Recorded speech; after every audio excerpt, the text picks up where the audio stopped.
Hello, this is Dr. Paul Cottrell, and I'm recording this on June 6th. Thank you for joining. Please help support the work that I do by sharing the links, asking your social media to follow me. You can follow me on X and GETTR, YouTube, Brighteon, Bitchute, and Rumble. You can also be a paid member to my Patreon channel and my Substack channel. You can donate on my website, the-studio-reykjavik.com. You can donate through Stripe, PayPal, or buy me a coffee. So I greatly appreciate it. All these videos are for free. I'm a little tired today because I did some traveling back and forth and didn't get back into New York until very late last night, which was like 3:30 in the morning. So I'm a little tired. But thank you for joining. I greatly appreciate if you help support the work that I do by sharing the links and asking your social media to follow me. We're going to go over some news about AI. I was at a symposium in the audience listening to some artificial intelligence research that was going on at Harvard. Very interesting about how their computing cluster is local, and I think it has 1,000 CPUs or GPUs. I'm not sure which.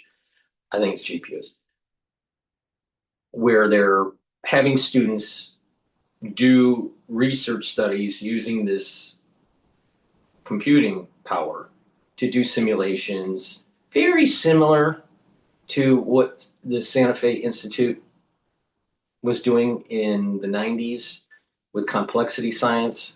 It was very interesting. One part that I thought was very telling was there was a big part of the audience that didn't like what they were doing.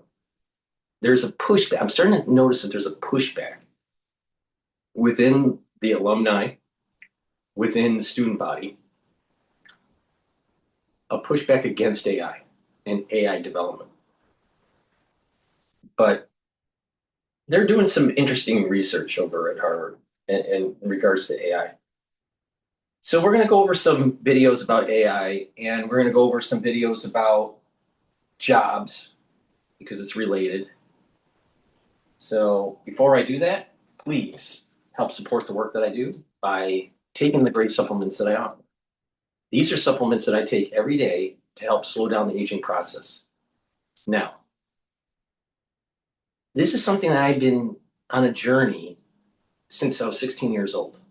Part of the reason was this heart disease ran in the family. I knew a lot of relatives that passed away at a young age because of heart disease. So I was like very hyper focused about how to improve cardiac health, vascular health, but also how to slow down the aging process. Because I realized at a young age that poor cardiovascular health and other chronic problems can lead to a speed up of aging, an acceleration of aging. So I've been on this journey since I was 16 years old. I'm in my 50s now, so I've learned a few things. Academically, also through my own experience. So if you follow my advice and do what I'm doing, you will slow down the aging process and boost up your immune system and not be as tired when you have long days because you'll have more energy. So let's talk about probiotics first, because that's the first layer. That's the foundation. You want a good gut biome. Now, I have a veggie cap version and a powdered version. I prefer to take the powdered version because I take a lot of different supplements that are in a powdered form, so it's easier for me. The veggie cap version is just as good. So take either the veggie cap version or the powdered version, and what's going to happen is your gut biome is going to improve and you're going to be able to absorb your nutrients. Now, what that will do is improve your skin, improve your brain function, improve your metabolism. You'll have more energy. You'll sleep better. You'll be detoxifying your central nervous system because you're going into those 3 to 5 cycles of REM sleep and deep sleep. You'll also be able to concentrate better. You'll get rid of that brain fog just by improving your gut biome. And you'll be able to absorb your nutrients better. The lining of your gut will improve. Your immune system of the gut will improve. You'll reduce leaky gut syndrome and therefore reduce the chances of developing allergies. Food allergies, a lot of them are due to gut biome issues and the gut lining. So please go to my store and get the veggie cap version or the powdered version of my probiotics. That's the foundation. Now, the first pillar, let's talk about the second pillar. The second pillar of the protocol is a very strong, very potent antioxidant. You can get it in extra virgin olive oil, avocado oil, and MCT coconut oil. Now, C60 is a very potent antioxidant. It's about 1,000 times stronger than a molecule of vitamin C. One molecule of C60. Now, C60 is a carbon molecule, 60 carbons in a buckyball.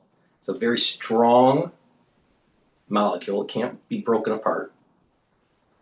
And what it does is it neutralizes free radicals because the way the valence electrons float around and shimmer around the molecule, what happens is it's neutralizing the free radical. Now, in a vitamin C molecule, it neutralizes and can't be recharged. So one molecule of vitamin C can only absorb one molecule or one free radical, let's call it that. One free radical to one molecule for vitamin C.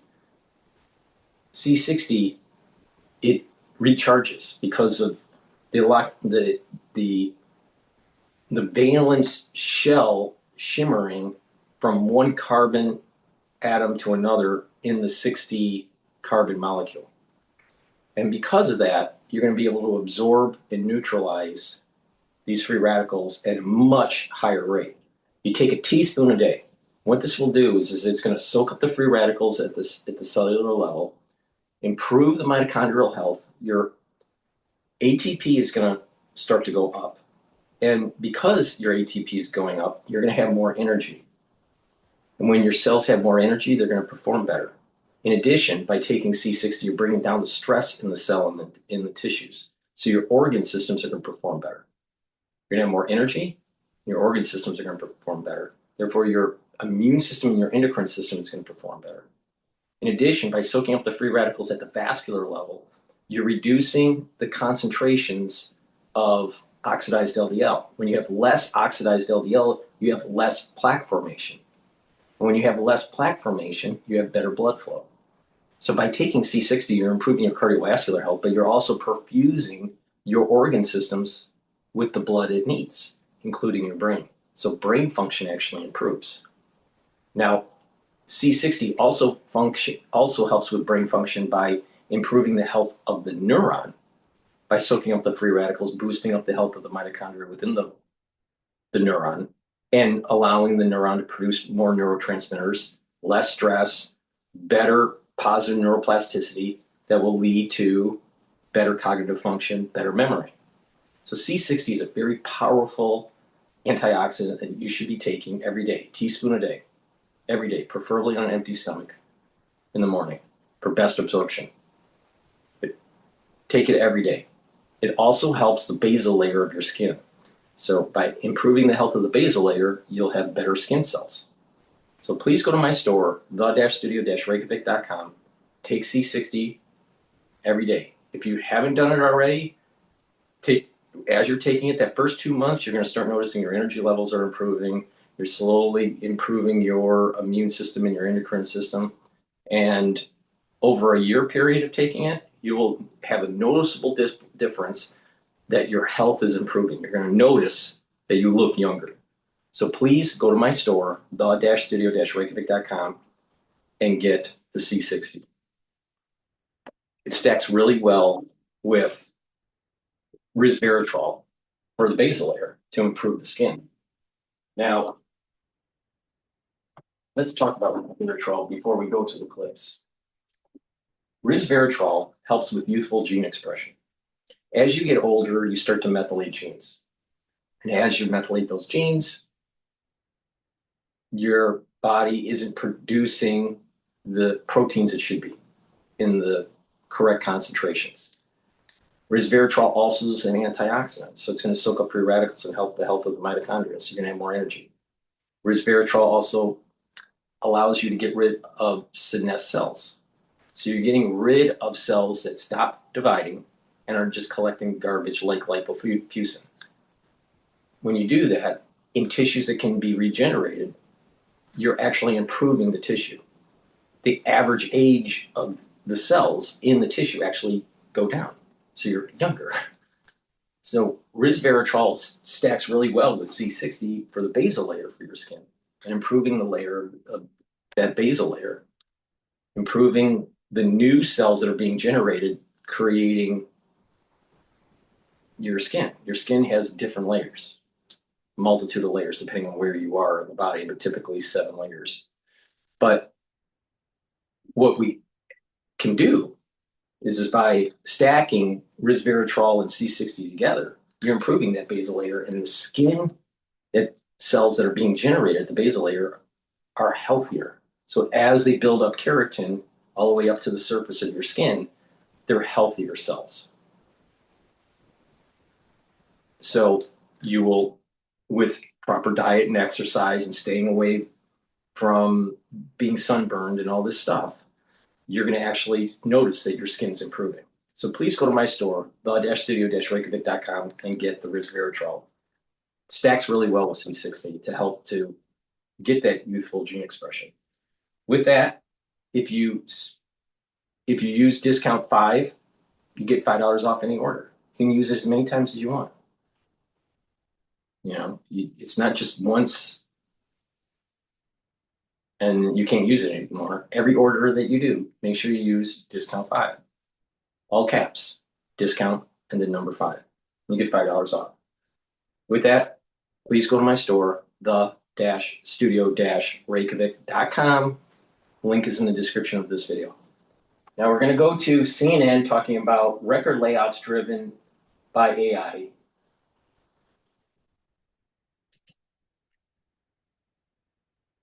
Unfortunately, there was another flurry of pink slips that were handed out in May. And yes, you can see the fingerprints of artificial intelligence. Now, this is coming to us from outplacement firm Challenger Gray and Christmas, and they're reporting that US-based employers, they announced about 97,000 layoffs last month. That is a 16% increase from April. And as you mentioned, this is the highest May total since 2020, back when COVID was crippling the economy. And when you look at the trend, you can see there was this big spike last spring. This was when DOGE was really slashing the federal workforce, also when the president rolled out his global tariffs.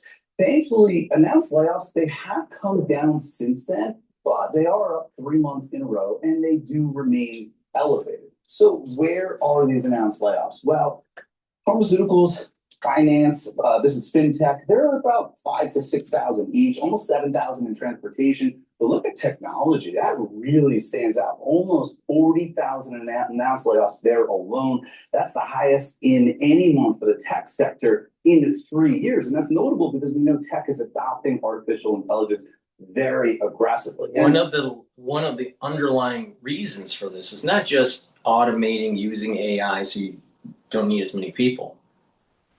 The CapEx spending for building out the AI at these companies is becoming much more expensive than they expected because of the tokens.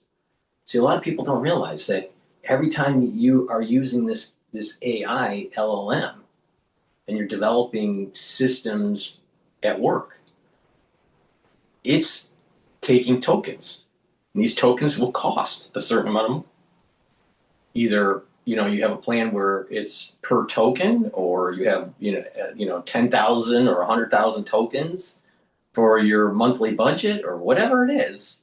But they're burning through the tokens because they are querying, and every time you are having the computation to take place, you're using up tokens. So if you, let's say, are using an AI model to help to fold proteins, you're using X amount of tokens to do that. And you are given an allotment based on your subscription. Now, some systems are free and that you can only use so many tokens per month.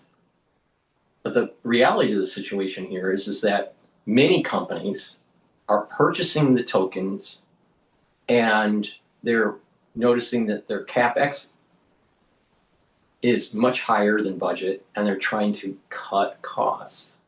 So they're seeing, well, if you have employees that aren't as good, get rid of them. Get rid of that 10% of the deadwood, even though our CapEx spending is much higher for the tokenization.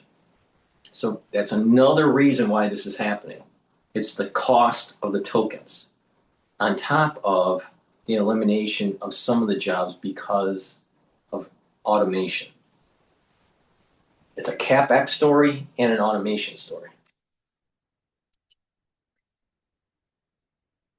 Founder found that AI was the leading reason why employers announced layoffs in May for the third month in a row. This was the highest total for any month since Challenger started tracking this about 3 months ago. And when you look at the trend for announced layoffs that are being blamed on AI, you can see this trend is clearly going in the wrong direction, right? So far this year, companies have announced almost 90,000 layoffs that they blamed, at least in part, on artificial intelligence. That far surpasses the total from last year, and we're only not even halfway done with this year. However, what's less clear is how many companies are actually laying off workers because of artificial intelligence, and how many are just saying that because it sounds better than telling shareholders customers just aren't buying our products as much anymore. So there's a lot of debate over that, and Goldman Sachs has said that they found pretty limited impact so far from artificial intelligence on the labor market. And it's also worth noting there are some other indicators out there that paint a more positive picture about the economy and the job market. For example, jobless claims, they do remain low. That's one that economists pay very close attention to. Job openings, they rebounded in April to a nearly 2-year high. There's now more job openings than job seekers. We haven't seen that since June. And private hiring in May rebounded to the fastest pace that we've seen in 16 months. So there is a bit of a mixed picture here. And Brianna, hopefully we get some more clarity on Friday when the official government jobs report for the month of May gets released. This morning, OpenAI facing a lawsuit brought by the state of Florida, really the first of its kind, saying ChatGPT is dangerous for children, helps mass shooters, and encourages suicide. With us now, CNN's Adas Gold, who covers all things AI. So what's unique about this? What's going on here? What does it mean? This is the first time that a state has brought a civil lawsuit, not just against OpenAI, but against OpenAI CEO Sam Altman personally. And what Florida is alleging here, they say that ChatGPT was marketed as family-friendly, as safe for everyone, when actually they accuse OpenAI of knowing that ChatGPT was dangerous and prioritizing what they called profit over safety. They go through a litany of accusations here. They say that OpenAI knew ChatGPT was unsafe for children, that it helped mass shooters, encourages suicide, has caused public humiliation, that it addicts minors to a tool that they say has very little to no parental oversight, and that it causes minors to lose what they called critical thinking skills. Essentially, all of the criticisms we've heard about ChatGPT, about AI chatbots, they put in. You're going to have a generation that doesn't know how to think. Now, you're going to have Ph.D.s that are using AI as simulations to speed up their experiments. So you're still going to have critical thinking at that level.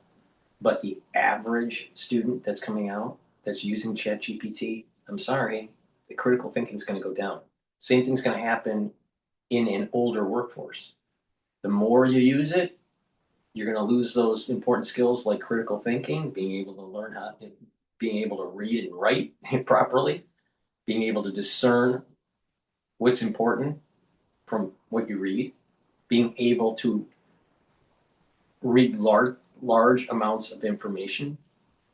People that use AI, they're going to lose the critical thinking skills. They're going to start losing the endurance for reading.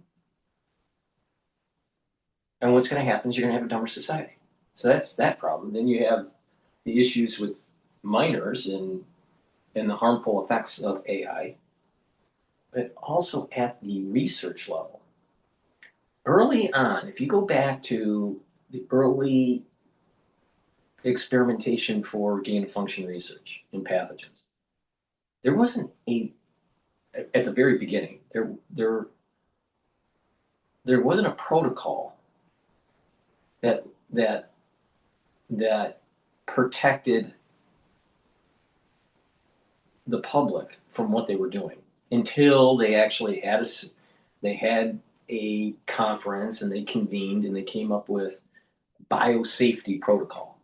And hence we have these categories like BSL 1 through 4, right? Depending on what you're doing, depends on what kind of lab you're in. And certain protocols that are supposed to be followed but aren't being followed, but they're supposed to be followed, where if you are doing recombinant GOF, gain of function research, they use multiple plasmids to reduce the probability of some sort of escape, right? So that you have this protocol that was developed over many seminars that allowed for biocontainment during research. Now, fast forward to what we're doing in AI. Well, mankind doesn't really have a BSL version for AI. Just like there wasn't a BSL version of containment in the early days of manipulating cells and pathogens. I don't know of anyone that's talking about this. Maybe they are. It doesn't seem that academia has a strict protocol that states this type of AI modeling has to be in this type of AI containment lab to prevent escape. If it's something really benign, then it's a AIL, so AI lab, AIL1. Something benign, no big deal. But if you start doing something that could cause havoc, like mythos, that's like an AIL4, where it has to have heavy duty containment protocols to prevent that AI model from going out and causing problems. So I see in the future not only the psychological effects of AI on the youth and on older workers declining their skill set, which is a major problem, but also cyber issues, especially when the AI can learn to produce information, take that information, do a feedback loop to produce new information. So you have this need for containment depending on what kind of AI model is being developed. So that's another big issue that I think the AI researchers aren't really paying attention to too much. Now, Anthropic is talking about, well, we create this model and we tested it out with some companies in a closed environment and started noticing that it's a problem. All right, and we're patching it up. Well, what about researchers in laboratories at these universities writing these papers or working with the Defense Department? How do you prevent an AI model leak that could be used for cybercrime or for a rogue nation to shut down an energy grid of some other nation? This is going to be a problem. We will, just like we have biocontainment for research, for pathogens, you're going to need AI lab containment.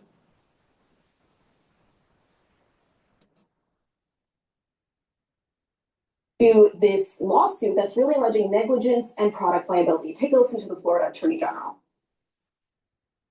Sam Altman and ChatGPT have chosen the AI race over the safety and security of our kids. They have chosen profit over public safety. And we're not going to stand for it here in Florida. So I do want to get to what OpenAI. If you're not using a business travel platform like Navan, you're really missing out. Hi, I'm Ellie, and I'm the People Operations Specialist at Media. Navan is a business travel platform that makes money. So I do want to get to what OpenAI has said in response to this. And they say that they believe minors do need significant protection, which is why they've put in place what they call industry-leading protections and policies. In particular, they say they built safety for minors directly into our products, including a more protective experience specifically for minors, an age prediction tool, and defaulting users whose age we are not confident into our more protective experience, and giving parents the tools to monitor their kids' use of AI. But in this lawsuit, Florida is saying that those tools don't actually do enough, don't give parents enough insight to what their children are doing, don't alert parents to when there might be concerning behavior. And they say that there's not really good age gating on these tools. This is really interesting because Florida has set itself apart in terms of how aggressive they're willing to go against these AI companies, specifically OpenAI. Because if you remember back in April, Florida and the same attorney general launched the first ever criminal investigation into an AI company. They accused ChatGPT of essentially aiding and abetting the man accused of that mass shooting at Florida State University last year, killed 2, injured 6. And the Florida attorney general said if ChatGPT had been a human being on the other end of that screen, they would have been criminally involved. And so it's really interesting to see how Florida is deciding to go the route of lawsuits versus government regulation, because there's a bit of a tension between the federal government has tried to prevent states from issuing their own rules and regulations over AI. So instead, Florida, it's going through the courts to try and get something done. Any legal decision that we get on these issues going forward will really be precedent setting. I think we're all looking for signs about which way it's going. As Florida sues OpenAI and rival Anthropic gives it some major competition, the head of the artificial intelligence pioneer has a big day in Washington. A source confirms OpenAI CEO Sam Altman is having high-level meetings today at the White House and on Capitol Hill. Altman's visit comes a day after President Donald Trump signed an executive order designed to tighten cybersecurity. Well, it is the latest in a string of AI headlines, including highly anticipated IPOs like Anthropic's, which we discussed here on the show yesterday, and we are of course, keeping an eye on these tech stocks. These continue to drive markets in whichever direction those markets are going. Today, most of them trading slightly lower. In fact, NVIDIA and Microsoft trading down 3% and 2.5% there, respectively. I want to bring in our AI correspondent, Hadas Gold, for you now. Hadas, I want to talk about why it is that Sam Altman is going to Washington today. What is he hoping to get out of these meetings, and who is he meeting? Yeah, so Sam Altman will be both at the White House and he'll be at Capitol Hill. And though this was planned before that executive order was signed yesterday, that will obviously be one of those conversations. That executive order was one of the first times we're seeing from the Trump administration tiptoeing, not so much into regulation. They made it clear this is not mandatory, but into the government having a much more involved aspect to these new AI models that are coming out, especially when we're seeing some of them, like Anthropic Mythos, are having some crazy cybersecurity capabilities. It's like having millions of hackers or cybersecurity defenders working for you. This executive order that was signed yesterday asks these AI companies that create these frontier models, these advanced models, to voluntarily submit these models to the government for a review period of up to 30 days before they release them to others. Now, Sam Altman praised this executive order in a post on X, but the conversation team will be having today with the White House will likely go into the sort of nitty-gritty details of this executive order. A lot of it is about definitions and also where they go from here, because the White House has announced this national framework on AI, and there's a lot of work left to do. He's expected to talk about safety policy, where the models are going next, and cyber capabilities, especially with all of these officials across Washington. We also understand that he's going to be meeting with bipartisan members of Congress on Capitol Hill, especially those members who have introduced legislation about AI, including Senator Bernie Sanders, who has introduced this American AI Sovereign Wealth Fund Act, which wants to give the public a 50% ownership stake in major AI companies. And Senator Sanders is also pushing for a moratorium on AI data centers. Obviously, we can't have any of these AI models without data centers. They are so hungry for more data centers. They're talking about sending data centers to space. And so Sam Altman will be talking with Senator Have you Sanders. noticed that there's not a lot of discussion in the mainstream media about climate change as much as we used to. Because data centers need to use up a lot of energy. And you're going to be running those data centers on nuclear, on coal, on natural gas.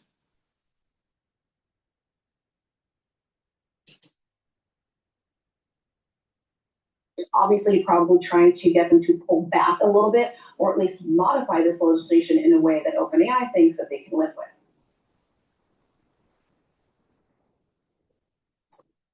This is happening, of course, as we wait for OpenAI to file to go public, after Anthropic, of course, has filed its IPO on Sunday. I mean, these two are massive competitors. We're also on a hair trigger for SpaceX to file its own. Is there enough capital for all three of these tech giants to succeed in their IPOs this year? I mean, does OpenAI in any way, do you believe, risk falling behind at this point? Yeah, it's a big question. Everyone's been waiting for these huge IPOs. We're talking about potentially $1 trillion IPOs each, and it's going to be a wild few days of trading. Think about it. First, SpaceX, they're going to put data centers in the sky. They're also going to be working with the Defense Department, right?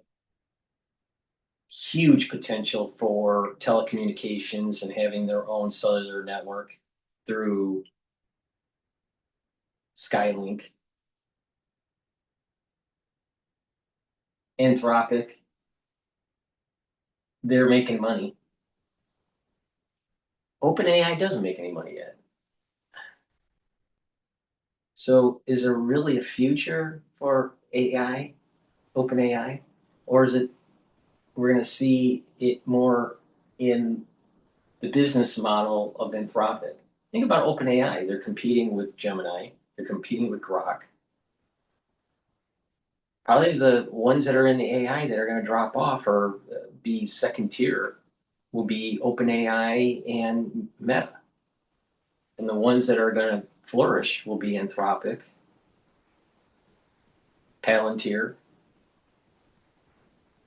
I see if more money goes into Grok, Grok will supersede OpenAI. So in terms of IPOs, probably a safer bet to go into SpaceX and Anthropic and dump OpenAI. I think it's too risky, OpenAI. Plus, Sam Altman, I don't trust as the CEO.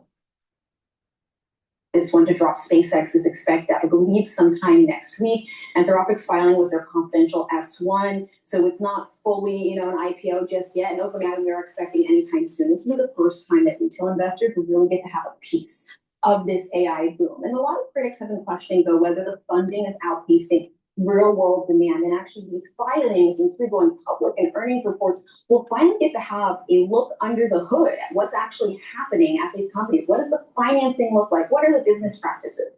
Now, analysts are saying that these three IPOs represent the largest concentration of pre-IPO capital ever brought to the market simultaneously. So, can the market handle it? Some experts are saying yes, it can. The Economist just published something that says there's lots of investors out there. It's an extraordinarily deep and liquid market. Of course, we'll have to wait and see how the market reacts to these IPOs. As for OpenAI, I think a lot of people were expecting them to go right after SpaceX and then Anthropic to file. I think some people were shocked when Anthropic filed their S1 before OpenAI. And Sam Altman was actually asked about this directly, and he brushed it off, saying that they'll go public when they're ready. He alluded that they're still planning to this year. And some people actually suggest that it's smart for OpenAI to wait, to let Anthropic sort of, absorb some of the initial shock, maybe some of the regulatory, inquiries, because it could give OpenAI a chance to see how the market reacts to them, see how the regulatory industry reacts to them, and then maybe they can quietly restructure things, they can gauge the appetite instead of being, the first to walk into the battlefield. Yeah, keeping a keen eye on these IPOs, not least because from this region, the Gulf wealth is and will be heavily invested, there is no doubt, as this region builds its AI investments and capabilities. It's been fascinating to watch that happen here in the UAE. Sovereign wealth funds from the Middle East, I think, are going to be major players. Please go to my store, the-studio-reykjavik.com, and get the Boomer Boost. Boomer Boost helps with a multitude of different systems. It helps to build muscle, improve your cardiovascular health, improve brain function, rev up your energy levels, boost up your immune system and your endocrine system. Take this every day. It's a very comprehensive supplement that will slow down the aging process, and you're going to get healthier over time. And you're going to notice the effects of it within 72 hours. You're going to notice you have that steady burn of energy, no spiking, and you're taking it every day. You're going to notice that all these different systems are going to improve. Now, you can stack it with or take separately the barley. I have two types of barley. The heirloom barley, which will detoxify your body, bring down inflammation, and soak up free radicals. Help the immune system and the endocrine system, help with joint health, reduce that inflammation, help with brain function and the cardiovascular system by bringing down that inflammation and soaking up those free radicals. So you can take this every day separately, or you can stack it, which I highly recommend with the Boomer Boost to get that synergistic benefit to help slow down the aging process and help to control your A1C levels. Now, both of these containers are a month's supply. Some people take a full scoop of Boomer Boost, some people take a half scoop. If you take a half scoop, it'll last approximately 2 months. Now, Gladiator barley is very similar to heirloom barley, but it has one added benefit. So you still detoxify your body, bring down inflammation, soak up free radicals, get all that benefit from that. But this also helps to build muscle. And you can stack it with the Boomer Boost or take them separately. I recommend stacking because there is a synergistic benefit. So please go to my store, the-studio-reykjavik.com, get the Boomer Boost, get the Gladiator barley or the heirloom barley. If you want, stack them together. Really important. Boomer Boost to Gladiator barley or Boomer Boost to heirloom barley, or you just take them separately. It's up to you. But this, if you take it regularly, you're going to be able to improve all these different organ systems and slow down the aging process. It's very simple. You take this and you will get healthier. It doesn't need to be overly complicated. But, some people don't pay attention. Please go to my store, get the Boomer Boost, stack it with the Gladiator barley or the heirloom barley. And if you want to save some money, use discount 5. And if you want to save even more money, go to my longevity box boost, and you'll be able to save money because that longevity boost box gives you the option of heirloom barley or Gladiator barley stacked with Boomer Boost. So that's a great way to save money. So please go to my store, the-studio-reykjavik.com. Link is in the description. Now we're going to go over a clip where Bloomberg was interviewing BlackRock's CEO talking about jobs report and AI. Rick, great to have you on Friday Jobs Day, and especially on one with such good news for the labor market and for the U.S. economy. What do you make of the non-farm payrolls? So, Matt, it's a solid number. And I think one thing I always find it interesting when you get the top line, but then it's like markets, like all the money is when you get underneath the surface. It's a fascinating report in a couple of different regards.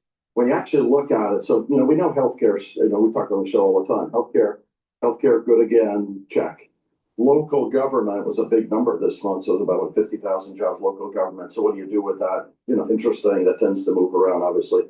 But then when you get underneath the surface, I find it fascinating, a couple of things. Construction was strong. Why is that? And you dig into construction and you look at it, non-residential construction is strong, meaning AI, build out, which we know is coming, which we know is happening, and will continue to come. And then you look at underneath, and you look at real estate softer, and then you look at resi residential softer. And then the thing I also thought was fascinating, I think you mentioned the finance jobs softer. Then you dig into finance, what's happening? Insurance was pretty soft, which is a trend you've been seeing. Why is that? It's AI sensitive.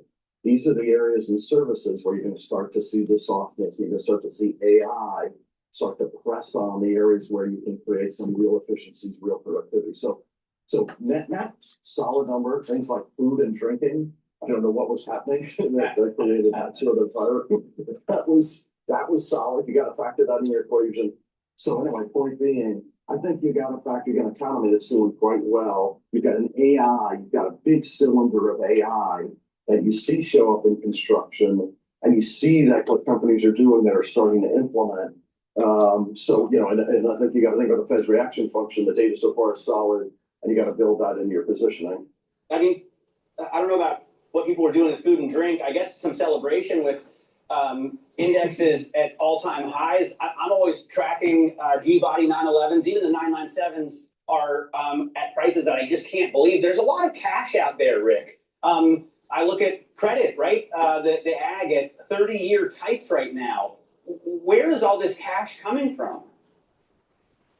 You know, Matt, you brought up, there are a couple of very relevant statistics today. I mean, the money market fund number is extremely high. By the way, I stare at it. It's one of the numbers I stare at every week, and the inflows in the money market funds just keeps coming. By the way, you got a strong economy that is supporting that. So you got money market inflows, bank deposits, very solid.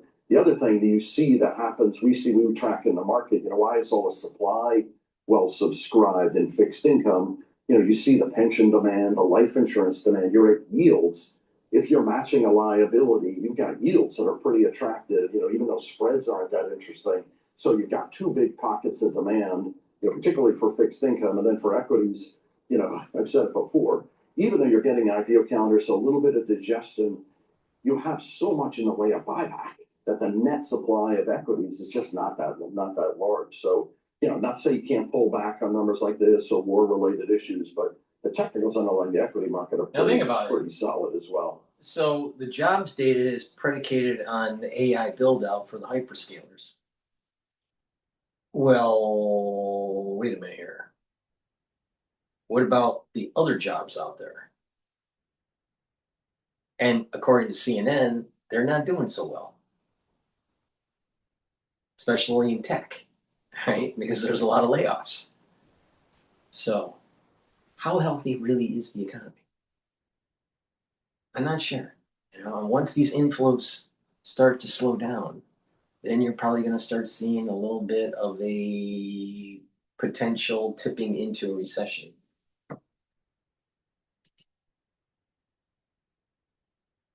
You know, when you come on, Rick, my IB just lights up. Viewers writing in about 1,000 questions here, so get ready.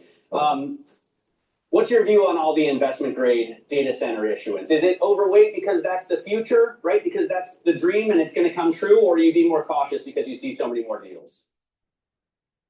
It's a great question. So one, I think you got to build that into your duration, your interest rate exposure you take in a portfolio today. Meaning you got to supply. You know, we talked about there's a lot of treasury supply that comes. There's a lot of financing that's coming to support this data center bill that just showed up in the employment report today. So I think you got to think about how much interest rate exposure do I have today when you're pushing a lot of supply in the market. Maybe I run a little bit less rate exposure, which I think makes a ton of sense. And then, listen, I think it's mixed. I mean, some of it, quite frankly, some of the supply in investment grade is okay. You know, there's, you know, because people don't have a lot, you get some demand for that. But, you know, some that comes in convert form, very interesting. If you get equity upside alongside of it and a coupon, that I think is super interesting. And then, you know, quite frankly, some of the quasi-private, you know, some of the more off-the-run data center finance, that I find more interesting than just the regular way auctioned investment grade debt. Let me also ask about, I had a trader write in, Anthony Santos Stefano, about the Japanese yen when we got this jobs number across, because it gives strength, right, to the dollar. That makes the yen weaker. Right now we're at 160.07, and they've already blown through like $75 billion in foreign exchange reserves. If they go in to defend this here, they're going to have to sell more treasuries, right? What does that do to yields? So, I would say a couple of things to that end. A, when we look at US rates, I think the thing you got to respect today, you get the Bank of Japan that's raising rates, the ECB, the RBI, the Bank of Canada. So you're in a cycle today, and you've got a fiscal dynamic that I think you have to respect if you're in the US rates market. So that's one part of it. Listen, again, we spent a bunch of time looking at it, and how much risk do you take in JGBs, and how do you hedge it? Listen, I think one of the things, we need, Bank of Japan's been a bit deliberate on moving rate like they need to in terms of getting that rate up. And so obviously the derivative impact, you see that play out in the currency. So listen, we follow it obviously closely with positions in it, and we look, we watch it pretty carefully. And I think, listen, there's one thing that is beneficial. One of the ways I think Japan is very interesting is on the equity side. Like I think, we see that sort of price action in yen, and you think about the beneficiary thereof. Listen, I like Japanese equities. Rates is a tough, particularly front end rates, is a pretty tough trade.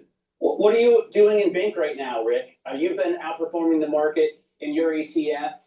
What moves are you making that you can share with maybe your competitors who are watching? Thanks for that. Imagine being able to build an app with your name on it just by thinking about it. Meet Base 44, a complete AI creation platform.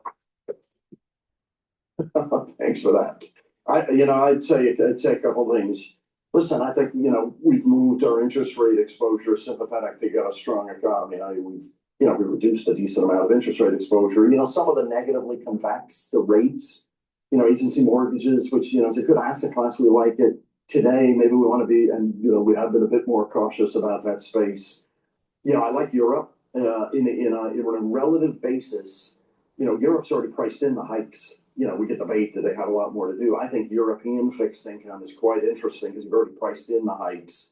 And so that, we like that quite a bit. And then EM, obviously you got to manage the currency and think through it. But actually, I'd say we've been pretty neutral on EM, but, we have, higher exposure in EM than we've had historically, albeit that's not a huge position for us. But big moves, watch your negative convexity and interest rates. Europe's got it more priced in than the US, and that's we think the balance and the carry that comes from Europe is fits a portfolio nicely. Does the war make any difference to your investment strategy? I mean, if we just sit in a ceasefire where we shoot at each other for months and oil holds around 100, does that matter? Yeah, what really matters for the markets today, is obviously what the forwards are going to be in oil. So you think about what are your inflation break evens and how do you. So we watch the forwards pretty carefully in terms of where that goes. So yes, that's important. If you stay in a range, markets, to your point that you made earlier, there's so much cash in the market. As long as you believe that it's in this stasis, even if it is similar to the Ukrainian situation, the market's generally okay. It's the shocked that it's going to move one way or another in a significant fashion that obviously you've got to be sympathetic to on portfolio. I will say we built a lot of, what's happened recently, volatility's come down in the equity market pretty markedly, not so much single name, but in index. And so now you can just start to use volatility to protect your left tail, to protect the downside in the equity market. So, we've done some of that, particularly when you have, the news around it is we're not really going anywhere. I'm looking at the forward curve on Brent. Anyone can do this on the Bloomberg terminal, by the way. Just type CT for the contract table on a commodity, and I see we don't get below 80 until 27. What about SpaceX? What about an IPO that sucks that much liquidity out of the market, especially if you have 3 of them in a row? Does it matter to fixed income? It definitely matters to equities. And I was thinking our equity portfolio. Whenever you're we think about, a name like this and it's a name we've been involved with and others are involved with. And so, you got to think about it within the portfolio and think about, how much, what else do you own and how do you manage that? Or when you think about new issue that comes like this. So it obviously matters to supply and demand in the equity market. In the rates market, the fixed income market, I think there's one thing that does, equities have taken you to such an elevated position. If you're a pension, a foundation, endowment, and then now you get to a place where you're fully funded in some places. And when rates back up, your real rates, now we're at levels that are pretty darn attractive if you're defeasing a long-dated liability stream. So, I think what a lot of people are thinking about, like, boy, this has been a pretty positive, pretty powerful period for equities, including some names within the portfolio, names that are doing well. You know, fixed income, when you keep elevating these rates and you think about your real rate and gosh, with inflation, even if inflation is running a bit elevated, if you can build portfolios, similar to what we do in bank, if you can create 6.5, 6.75 yield, boy, it's pretty attractive. I mean, it seems like AI isn't just bullish the economy, but changes the trajectory at which we operate, if they're true. Listen, I went through the data and I talked about a presentation I gave where I looked at, if you take AI related the last 3 years, it's about 28% of the growth of an economy that's a well over $30 trillion economy. You think about how big that, how can that be? And by the way, about 70% of the return of the S&P. And then you think about every part of the economic ecosystem today. You think about how the AI, the spend and the CapEx, and then, per the number today, you look at the companies that are starting to adopt it and how it impacts everything. And right, we talk about insurance, we talk about the impact that's having on some of these services, software, et cetera. Boy, it's become, the thing I would suggest though, you have an economy that's operating on that cylinder and the rest of the economy is just okay. I was talking about small business, not great, young people, lower income, not great. But boy, that part of the ecosystem is, the numbers are mind blowing. Every day including weekends, we get calls on financing that's got to come to the market. It has become pretty impressive. Well, and we see, you were talking about construction jobs, Rick. It doesn't seem as concentrated as the naysayers are worried about. Like, we look at companies that do HVAC, that make boilers, and they're rallying hard. Ford Motor Company has become an AI play because it makes big batteries that data centers can use. Caterpillar, Deere, all of these old economy. Yesterday we saw the Dow up, the Dow Jones Industrial Average up 900 points. What do you think of this rotation? So I think there's a lot that makes sense of what you said. So you think about, there was the first level, you think about semis, you think about the direct beneficiaries, and then you look at things like electrical equipment, you mentioned cooling, like the infrastructure build. Like, I think the thing that makes sense with people are starting to count, you're seeing the numbers of these companies that are reporting, the companies that are tangential to AI, or maybe not anymore, maybe their business actually, and some of them has become directly top line revenue related to AI. Like, that's where, quite frankly, the multiples are not as egregious today. And obviously power, and that there is the demand function for those products. And by the way, related to space, you look at the components there as well. Like, those companies become pretty interesting today as people start to think about, okay, I need to diversify a little bit. I've got concentrated risk in some of the parts of my equity portfolio. Yeah, I think it's real. But again, it gets to the point of, like, you got one big cylinder that's driving so much of the economy today. It is driving so much, though, and I think that's the point. Are there areas that AI is going to miss, Rick? Are there industries that you're worried are left behind? Do you worry about AI eating jobs in some places? I think, people talk about the K-shaped economy, and I actually think that visual is not that great because it suggests that the lines are equivalent on both sides. I actually think that the economy today is more like a 3-month-old birthday cake. The icing's great, but then you look underneath it, which is the bulk of it, and it's actually not doing so well. The thing that is tricky today is I think you're going to displace a lot of workers. Mm-hmm. And I think, part of what the Fed's job otherwise is be a bit anticipatory of where we're going and how it affects the broad population at large. And I think, obviously we and every company uses AI aggressively. And you think about, including this morning, I was going through with a member of the team, gosh, I can do this now, I can do that now, I don't need to go to.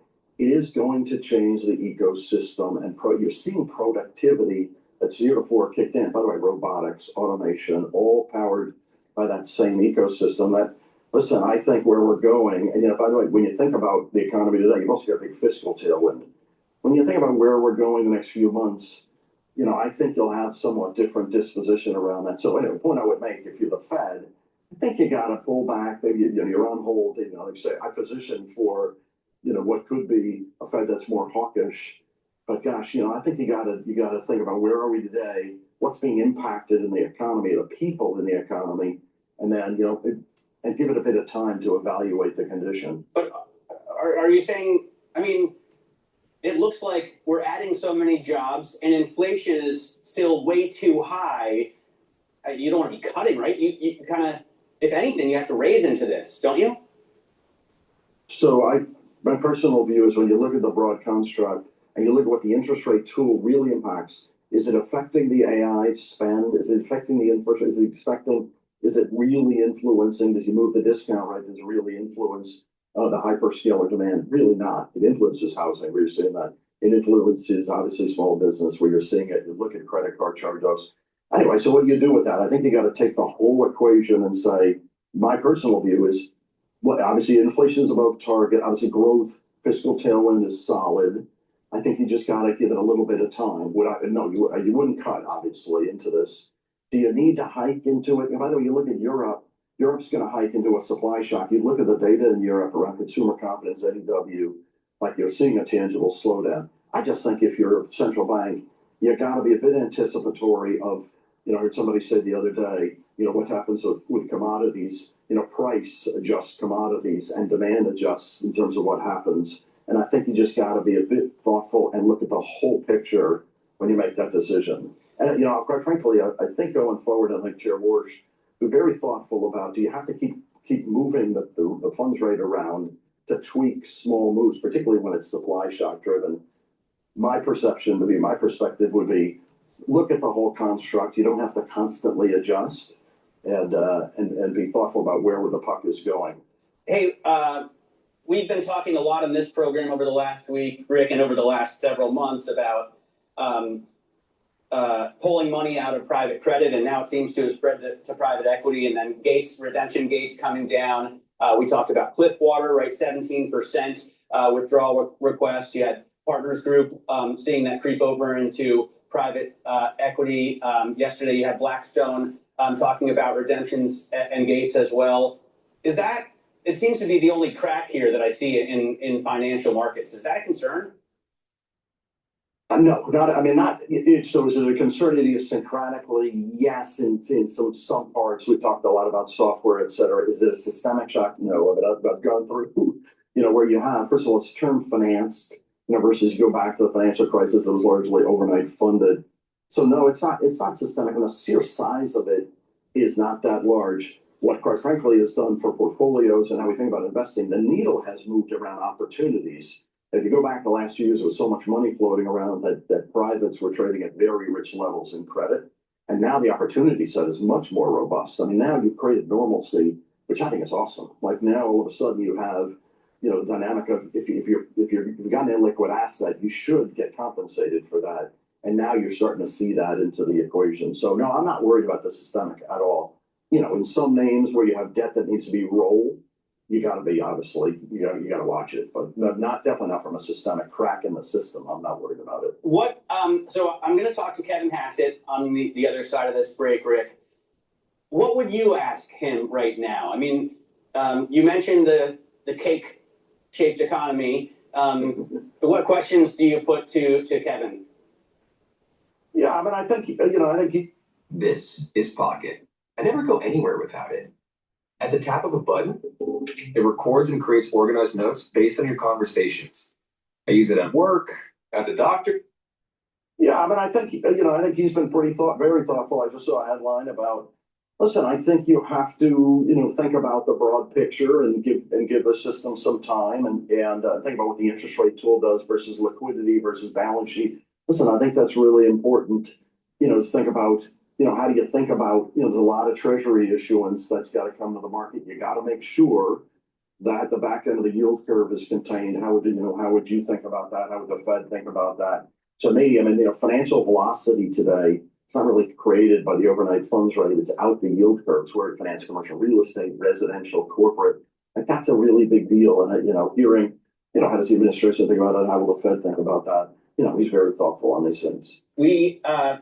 The new chair, Kevin Warsh, in 2024 said central bankers around the world seem to be more comfortable with inflation closer to 3% than I wish were the case. That's very dangerous stuff. We can have an economic boom in that scenario, but there will be a high price to pay.